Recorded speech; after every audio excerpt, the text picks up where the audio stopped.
मन आक्रोशित है, मन उद्वेलित है।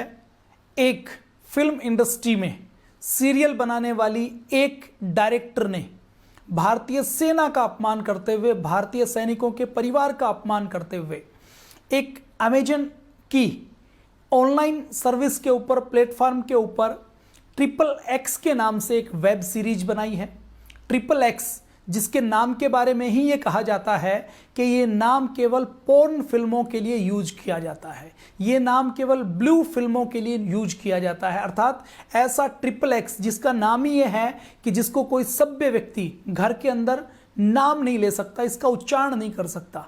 एक बाप अपने परिवार के साथ, एक बहन अपने भाई के साथ बैठकर जिसको देख नहीं सकती, वैसी अश्लीलता और पोर्नोग्राफी परोसने का काम, वैसी हिंसा परोसने का काम जो भारत की संस्कृति के डीएनए से मैच नहीं करती, वो ये एकता कपूर नाम की डायरेक्टर अपने टीवी सीरियल में, अपने वेब सीरीज में कर रही हैं। हुआ क्या, किस्सा कुछ यूं है। थोड़े दिन पहले इस XXX नाम की वेब सीरीज में, जिसका पहले सीजन 1 चलाया गया, और जब लगा कि ये नंगापन, ये नग्नता बेचने में बहुत पैसे मिलते हैं, इसको बनाने के लिए मेहनत कम करनी पड़ती है, क्रिएटिविटी की भी आवश्यकता नहीं है, केवल कुछ एक्टर को हायर करें, एक बंद कमरे के अंदर उनके कपड़े उतरवाएं और जो गंदे से गंदा, भद्दे से भद्दा सोचा जा सकता है उसको सोचकर उसको शूट कर डालें और उसको बेच दें।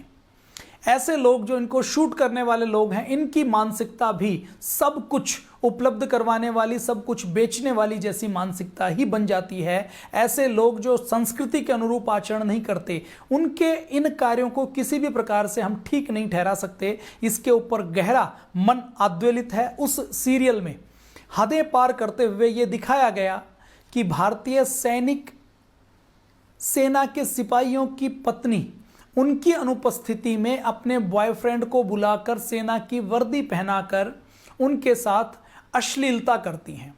एक तरीके से ये सेना के मनोबल को तोड़ने की घटना है, पूरी सेना का मोरल डाउन करने की घटना ये है। इस घटनाक्रम में केवल भारतीय सेना का अपमान नहीं हुआ, भारतीय सेना के सैनिकों के परिवारों का अपमान नहीं हुआ, ओवरऑल भारत के लोकतंत्र के मंदिर का अपमान हुआ है, भारत के करोड़ों लोगों की भावनाओं का अपमान हुआ है। देखिए, किसी सभ्यता, किसी संस्कृति, किसी राष्ट्र को यदि नष्ट करना हो तो उसके अंदर जो दुर्जन व्यक्तियों का सम्मान करना प्रारंभ कर दीजिए। जो चीज उसके डीएनए से मैच नहीं करती, उन चीजों का प्रमोशन करना शुरू कर दीजिए, तो वो सभ्यता, वो संस्कृति, परिवार नष्ट हो जाएगा। एकता कपूर ने टीवी सीरियल ने, फिल्म्स में, हम किसी व्यक्ति विशेष की बात नहीं करते, ये पूरी एक विचारधारा है, पूरी एक क्रोनोलॉजी है, पूरा एक ये सिस्टम है, एक ये पूरा इकोसिस्टम है जो इस देश को टुकड़ों टुकड़ों में तोड़ना चाहता है।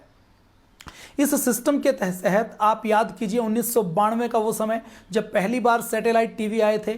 जब सैटेलाइट टीवी आए तो बहुत से सीरियल्स की बाढ़ आई, फिल्मों की बाढ़ आई, और उस सीरियल की बाढ़ में ऐसे ऐसे सीरियल आए, क्योंकि सास भी कभी बहू थी, नागिन, नगीना, पता नहीं कितने कितने सीरियल आए। उन सीरियल्स के अंदर क्या दिखाया गया, उन सीरियल्स के अंदर घर परिवार के अंदर जो नारी ममता की मूर्ति है, जो नारी सेवा, संघर्ष और समर्पण का दूसरा नाम है, उस नारी जाति को, सास को बहू से लड़ते हुए, बहू को देवरानी से लड़ते हुए, देवरानी को जेठानी से लड़ते हुए, जेठानी को सास से लड़ते हुए, एक एक पत्नी के, एक एक महिला के 3-3 पुरुषों के साथ अफेयर दिखाए गए, शादी के बाद के विवाहोत्तर संबंध दिखाए गए, पुरुष के महिलाओं के साथ विवाहोत्तर संबंध दिखाए गए।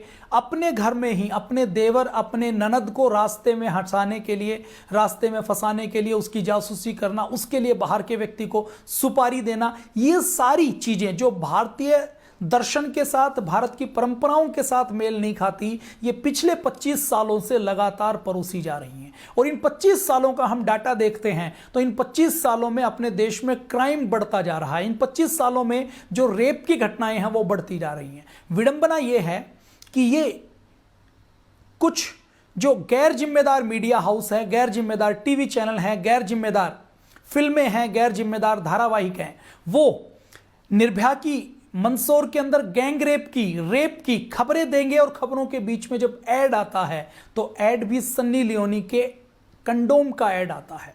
अगर अपने भारत के अंदर ये चीजें होंगी खुलेआम होंगी तो भारत की सभ्यता, भारत की संस्कृति बच नहीं पाएगी, भारत का गौरव बच नहीं पाएगा। फिल्मों का, सीरियल्स का समाज में कितना प्रभाव पड़ता है ये आज हम देख रहे हैं। हमारी सभ्यता, हमारी संस्कृति के ऊपर गहरा आघात नारी स्वतंत्रता के नाम पर, खुलेपन पर नाम पर, फ्रीडम ऑफ स्पीच के नाम पर डाली जा रही है। मैं एक आंकड़ा आपसे साझा करता हूं, 2012 में 24,000 रेप के केसेस दर्ज किए गए थे। 2016 आते आते वो केस हो गए 38,947। मतलब क्या है? मतलब वो केस 50% बढ़ गए।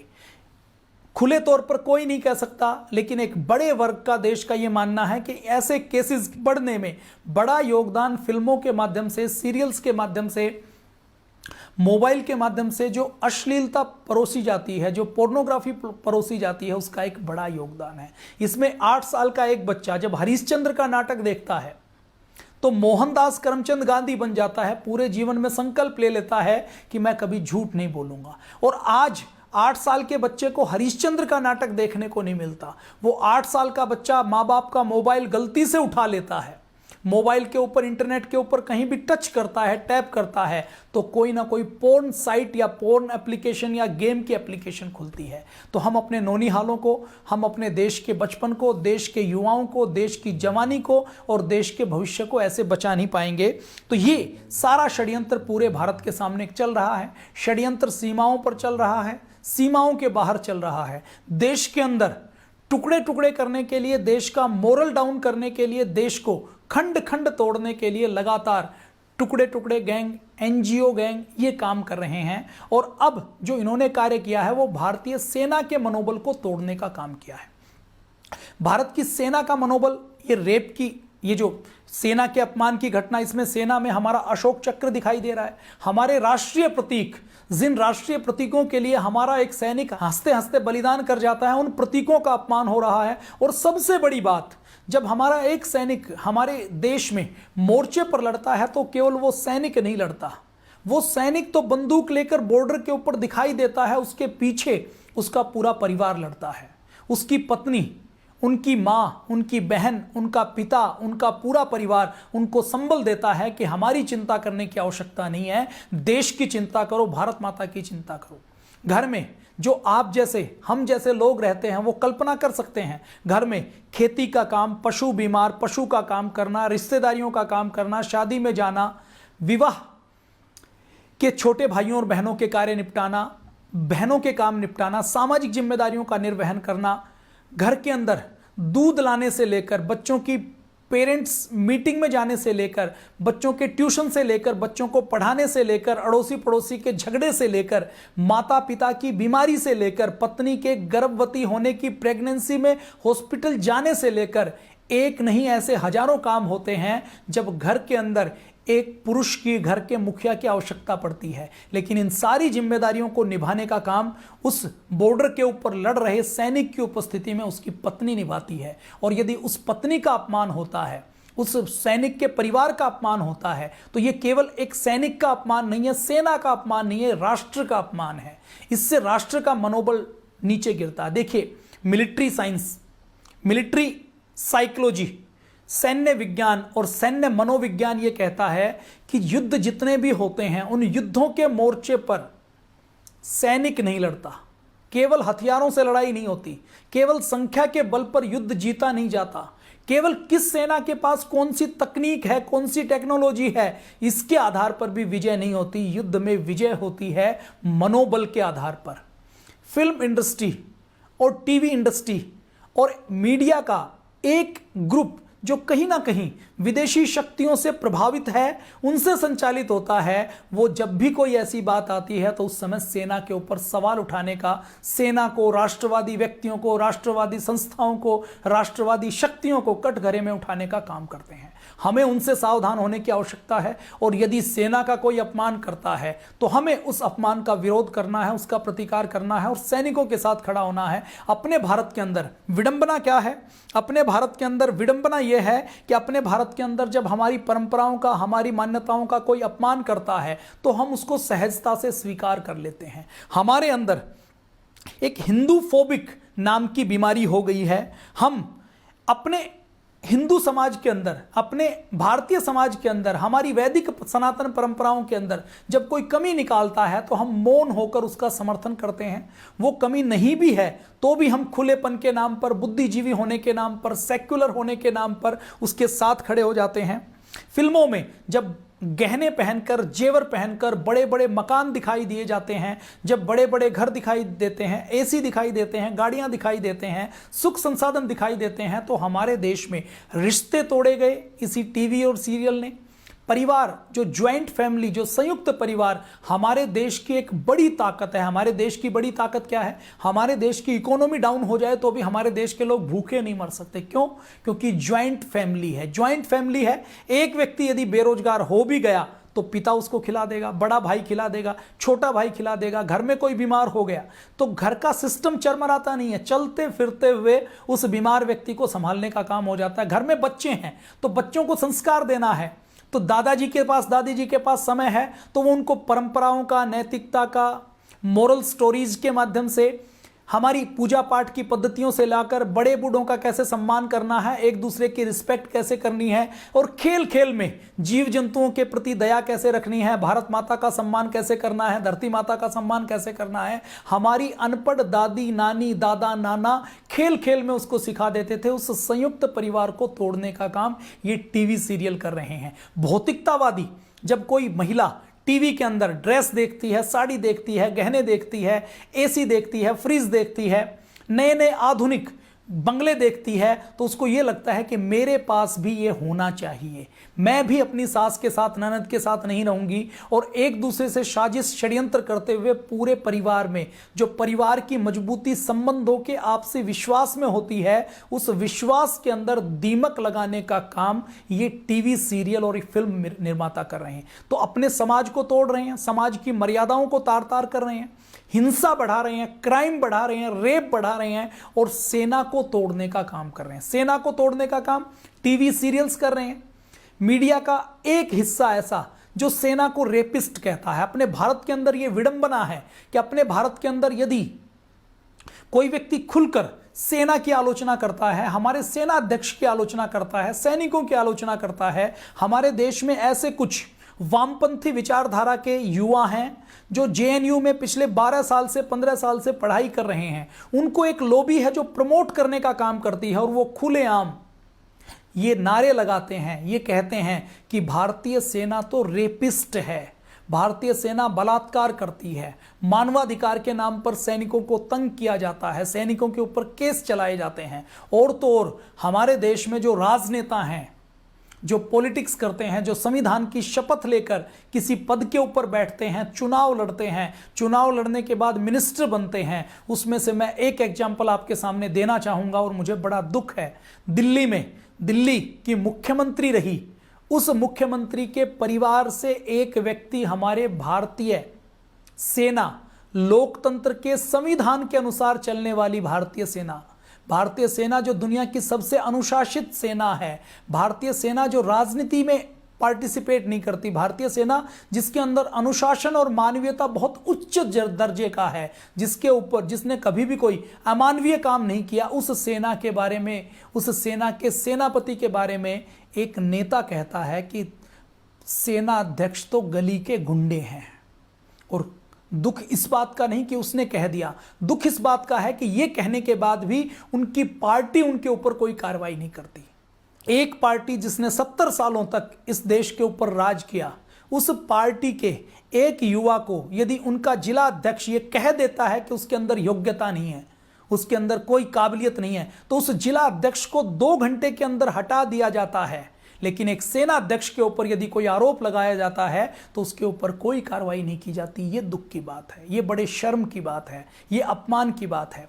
कश्मीर में आज भारतीय सेना के साथ क्या हो रहा है? भारतीय सेना, भारतीय सीआरपीएफ के वाहन, उनकी बख्तरबंद जीप, उनके ट्रक जब किसी इलाके से गुजरते हैं तो पत्थरबाज उनको घेर लेते हैं। उनके हाथ में AK-47 है, उनके पास गन है, उनके पास रिवॉल्वर है, उनके पास हथगोले हैं, उनके पास रॉकेट लॉन्चर हैं, उनके पास हैंड ग्रेनेड है, लेकिन इतना होने के बाद भी वो उसको फेंकते नहीं है। AK-47 है, कोई विरोधी आकर उसकी बैरल पकड़ लेता है, हमारे सैनिकों के ऊपर पत्थर बरसाए जाते हैं, हमारी सेना की गाड़ियों को पत्थर लगाकर, बैरियर लगाकर, पेड़ काटकर, ड्रम लगाकर रास्ते से जाते हुए जबरदस्ती रोक लिया जाता है। लोग घेर कर चारों ओर से बख्तरबंद फौलाद के सरिये लगाई हुई गाड़ी को लोग हिलाते हैं, उसको पलट देते हैं, सैनिकों की मॉब लिंचिंग करने की कोशिश करते हैं। और दुख की बात यह है कि हमारे देश में एक बड़ा वर्ग ऐसा है जो सैनिकों की मानवाधिकार की चिंता नहीं करता, जो पत्थरबाजों के, अलगाववादियों के, आतंकवादियों के, उग्रवादियों के मानवाधिकार की चर्चा करता है। कश्मीर में ये घटनाक्रम होते हैं। शोपियां में 2-3 साल पहले एक घटनाक्रम हुआ। हमारा एक ट्रक जा रहा था, ट्रक के अंदर हमारे 50 फौजी भाई थे। ट्रक को चारों ओर से पत्थरबाजों ने घेर लिया, पत्थरबाजों ने खूब पत्थरबाजी की। ट्रक के अंदर जवानों को जब ये लगा कि यहां से निकलना बहुत आवश्यक है, निकले नहीं तो ये मॉब लिंचिंग कर देंगे, और यदि हमने गोली चलाई तो गोली चलाने के बाद भी हमारे देश के नागरिक माने जाएंगे। सेना का विजन देखिए कि सेना उन पत्थरबाजों के अंदर भी कोई आतंकवादी को या किसी दुश्मन को नहीं देखती, वो ये मानती है कि हमारे देश के नागरिक हैं जो भटक गए हैं, इनको समझाने की आवश्यकता है। सेना ने अभी पिछले दिनों कश्मीर में एक ऑपरेशन किया, आतंकवादी को घेरा हुआ था, तो आतंकवादी को गोली नहीं मारी, आतंकवादी के माता पिता को बुलाया और उनसे कहलवाया कि ये सरेंडर कर दे, और अपने आप को सरेंडर कर दे तो हम इनको मारेंगे नहीं, ये सहयोग करे, देश का अच्छा नागरिक बने, और आतंकवादियों के बारे में सूचना की। तो माँ बाप की बात भी उसने नहीं मारी। तो उसके बाद जब कोई रास्ता नहीं बचा तो फिर आमने सामने की लड़ाई में वो आतंकवादी मारा गया। तो भारतीय सेना कितनी जिम्मेदार है कि हमारा एक सैनिक, अंतिम सैनिक भी ट्रिगर का बटन नहीं दबाता। क्यों? क्योंकि उसको पता है कि मैंने ट्रिगर का बटन दबाया तो सेना का अनुशासन भंग होगा। जब तक मुझे ऑर्डर नहीं होंगे मैं शूट नहीं करूंगा, और मैं यदि शूट करूंगा तो हमारी लड़ाई, आतंकवाद के खिलाफ लड़ाई, कश्मीर को मुद्दा जो पाकिस्तान बनाना चाहता है वो बना देगा, और हमारी लड़ाई कमजोर पड़ जाएगी। तो अंतिम सैनिक ये सोचता है। तो 200-250 लोगों ने उस ट्रक को घेर लिया। ट्रक के जब निकलने का रास्ता नहीं हुआ तो आगे कुछ अलगाववादी लेट गए। उनका दुस्साहस देखिए कि उनको लगता था कि हम मॉब लिंचिंग करेंगे, सैनिकों को मारेंगे, लातों से पिटाई करेंगे, गुस्सों से पिटाई करेंगे, लेकिन ये हमारे ऊपर ट्रक नहीं चढ़ा सकते। उनका हौसला देखिए। हमारे सैनिकों ने जब और कोई रास्ता नहीं देखा तो उसी भाग दौड़ में ट्रक चढ़ गया कुछ पत्थरबाजों के ऊपर। और शर्म की बात यह है कि होना तो उन सैनिकों का सम्मान होना चाहिए था कि उन विपरीत परिस्थितियों के अंदर भी उन्होंने गोलीबारी ना करके, जहां 100-150 लोग मर सकते थे वहां केवल घायल हुए या कुछ लोग मारे गए, 1-2 लोग मारे गए। जम्मू कश्मीर की विधानसभा में विधानसभा को स्थगित करके उसके ऊपर हंगामा बरपाया जाता है। जम्मू कश्मीर की एक पार्टी को छोड़कर, एक राष्ट्रवादी पार्टी को छोड़कर उसकी सारी पार्टियां सेना के समर्थन में नहीं, सेना के विरोध में खड़ी हो जाती हैं। सैनिकों को गिरफ्तार करके उनको जेल में डालने की बात करती है। इससे अधिक इस देश की विडंबना कुछ हो नहीं सकती। दूसरा, मैं और केस आपके सामने रखता हूं। मेजर गोगोई का नाम आपने सुना होगा। मेजर गोगोई एक बार आतंकवादियों के विरुद्ध एक ऑपरेशन कर रहे थे। ऑपरेशन करते करते उनका 8-10 लोगों की टीम थी। उनकी टीम को पत्थरबाजों ने घेर लिया और ऐसा लगता था कि वो उनकी लिंचिंग करके मानेंगे। उनको घेर कर, उनको पत्थर मार मार के उनको मारेंगे।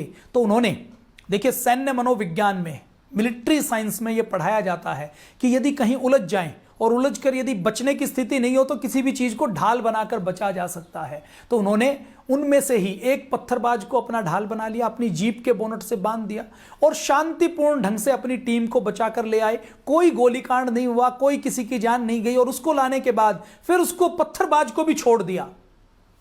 विडंबना देखिए इस देश में, जहां मेजर गोगोई की प्रशंसा होनी चाहिए थी, एक हिस्सा मीडिया का, एक हिस्सा बुद्धिजीवियों का ऐसा था जो मेजर गोगोई के ऊपर कार्रवाई करने की बात करी थी। क्यों? उनका कहना यह था कि यदि पत्थरबाजों ने घेर लिया तो सेना के सैनिक को राइफल होते हुए भी उनके पत्थर खाने चाहिए। मैं श्रीनगर के मिलिट्री हॉस्पिटल की बात करता हूं। उस मिलिट्री हॉस्पिटल में ऐसे सैकड़ों सैनिक हैं जिनके ऊपर पत्थर पड़े हैं, नुकीले पत्थर। पत्थरबाज जब लेकर आते हैं तो इस सोच के साथ लेकर आते हैं, गुलेल उनके साथ होती है और गोली की तेजी से भी ज्यादा तेजी से वो पत्थर मारते हैं। जो हमारे सैनिक शील्ड प्रयोग करते हैं, उस शील्ड के बाहरी ट्रांसपेरेंट शीट को क्रॉस उसको तोड़ते हुए वो पत्थर हमारे सैनिकों के ऊपर लगते हैं। बहुत से हमारे सैनिक हैं जिन्होंने अपनी आंखें इन पत्थरबाजी में गंवा दी, अपनी जान गंवा दी। लेकिन उन सैनिकों के लिए जो लोकतंत्र की रक्षा कर रहे हैं, जो संविधान की रक्षा कर रहे हैं, जो पूर्ण अनुशासित भाव से अपने भारत माता की आंचल की रक्षा के लिए अपने परिवार से हजारों किलोमीटर दूर कड़कड़ाती हुई ठंड में, तपते हुए रेगिस्तान में खड़े होकर एक तपस्या कर रहे हैं, उनका साथ देने की जगह हमारे यहां लिबरल लोबी उनके साथ खड़े हो जाते हैं कि यदि वो पैलेट गन का प्रयोग करेंगे तो उनका हम विरोध करेंगे, उनका समर्थन नहीं करेंगे। तो अपने देश के अंदर हमें इस आत्मग्लानि के भाव से निकलना है, राष्ट्र गौरव का भाव लाना है और एक एक व्यक्ति के मन में यह समझाना है कि यदि कोई भारत माता के आंचल की रक्षा के लिए खड़ा हुआ है, भारत माता की आंचल की रक्षा के लिए लड़ रहा है, तो हम सबको उसका साथ देना है, हम सबको अपनी सेना के साथ खड़े होना है। तो ये पत्थरबाज करते क्या है? पत्थरबाज पत्थर बरसाते हैं। और 3-4 साल पहले सेना ने एक निर्णय लिया कि हम पत्थरबाज हैं, अपने देश के हैं, तो हम इनके ऊपर गोली तो नहीं चलाएंगे, लेकिन हम रबड़ की गन चलाएंगे, इनके ऊपर पैलेट गन चलाएंगे। और पैलेट गन चलाने के लिए उन्होंने पैलेट गन की परमिशन की, विदेशों से पैलेट गन इंपोर्ट की गई। इन पैलेट गन के अंदर रबड़ की गोली होती है और वो जो रबड़ की गोली होती है ना, वो केवल खरोंच पैदा करती है, मारती नहीं। आप ये समझ लीजिए कि जैसे बंदूक के अंदर कोई चने या गेहूं के कुछ दाने डाल दे और वो गेहूं के जाने और चने जाएंगे, तो वो अगर शरीर से टकराएंगे तो थोड़ी सी चोट करेंगे, हल्की सी चोट, हल्की सी लालिमा या निशान आएगा, हल्का सी खरोंच आएगी। केवल वो इतना करते हैं कि पत्थरबाज को जब पैलेट गन लगती है तो पत्थरबाज थोड़ा सा बैकफुट पर आ जाता है, डिफेंसिव हो जाता है, उसको हल्का सा दर्द होता है और वो अपने आप को संभालने में लग जाता है, उसके हाथ पैर नहीं टूटते, उसकी जान नहीं जाती। लेकिन इस पैलेट गन के प्रयोग करने के बाद भी मानवाधिकार आयोग के एनजीओ गैंग ने, मानवाधिकार के नाम पर रोटियां सेकने वाले गैंग ने और उसके साथ लिबरल लॉबी ने, असुर गैंग ने, टुकड़े टुकड़े गैंग ने उनको इतना मुद्दा बनाया कि सेना को पैलेट गन का प्रयोग करने वाला अपना आदेश वापस लेना पड़ा। और जो अब मैं आपके सामने कहने वाला हूं उसको जानकर आपको बहुत दुख होगा।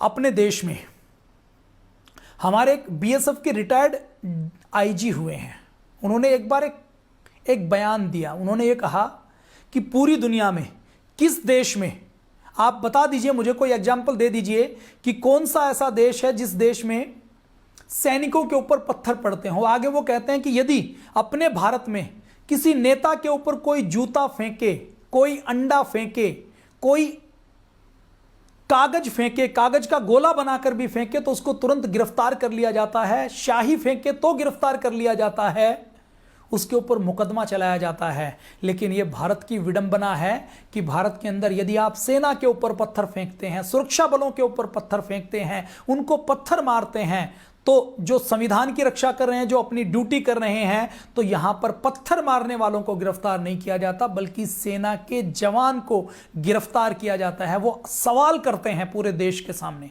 आपसे और हमसे भी ये सवाल है कि क्या दुनिया के किसी देश में ऐसी घटना होती है? क्या दुनिया के किसी देश में ऐसी घटना हो सकती है?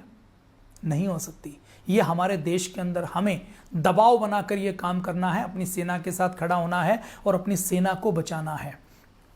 दूसरे देशों की बात करें तो दूसरे देशों में नियम क्या है? दूसरे देशों में, इजराइल में, यदि कोई व्यक्ति सेना के जवानों के ऊपर पत्थर बरसाता है तो उसको शूट एट साइट का आदेश है, देखते ही गोली मारने का आदेश है। और केवल पत्थरबाज को गोली नहीं मारी जाती, पत्थरबाज के घर के ऊपर बुलडोजर चला दिया जाता है, कंक्रीट भर दी जाती है, उसके घर के परिवार के सदस्यों के सारे सिविल राइट्स छीन लिए जाते हैं। उनको ना वोट का अधिकार दिया जाता, ना उनको देश में किसी भी प्रकार के दूसरे अधिकार दिए जाते। रूस में पत्थर कोई मारता है तो उस पत्थरबाज के ऊपर आजीवन कारावास दिया जाता है। अमेरिका में पत्थरबाजों को आजीवन कारावास दिया जाता है। और यदि कोई व्यक्ति पत्थर खुद नहीं मारता, किसी ग्रुप में भी शामिल है, तो उस व्यक्ति को भी पत्थरबाजी के ही आरोप में गिरफ्तार करके उसके ऊपर कार्रवाई की जाती है। चीन के अंदर कोई पत्थरबाजी करता है तो उसको पूरे जीवन के लिए 4 बाई 4 फीट के 4 बाई 4 फीट के कंक्रीट के बॉक्स में बंद कर दिया जाता है और मरने के लिए छोड़ दिया जाता है। और केवल 100 में से एक व्यक्ति के साथ ऐसा होता है, 99 व्यक्तियों को तो सेना के ऊपर पत्थर मारने की बात छोड़ दीजिए, सेना के ऊपर उंगली भी दिखाते हैं, घूर के देखते हैं कि घर के अंदर मोहल्ले में सेना के विरुद्ध कोई एक बात कह दी, अपने भारत में तो ऐसे ऐसे युवा हैं जिनको लोग टीवी पर दिखाते हैं, उनके बारे में जो सेना को गाली देते रहते हैं, सेना अध्यक्ष को गाली देते हैं, संसद को गाली देते हैं, प्रधानमंत्री की आलोचना करते हैं। चीन में यदि कोई सेना के बारे में एक शब्द कह दे तो उसको इलिमिनेट करवा दिया जाता है। इलिमिनेट करवाने का मतलब है उसको गायब कर दिया जाता है और उसका पता भी नहीं लगता। बातें बहुत सी हैं और बातें शेष हैं, बाकी बातें हम कल के एपिसोड में करेंगे। सेना के अपमान से हमें देश को बचाना है, राष्ट्र के गौरव को बढ़ाना है। कल शाम को हम 7:30 बजे फिर मिलते हैं और अलग अलग देशों में पत्थरबाजों के साथ क्या सलूक किया जाता है, भारतीय सेना की ताकत क्या है, भारतीय सेना क्या है, भारतीय सेना ने कितने युद्ध लड़े हैं और हमारा और आपका दायित्व क्या बनता है, इसकी बातचीत हम कल के एपिसोड में करेंगे। जय हिंद, वंदे मातरम, भारत माता की जय।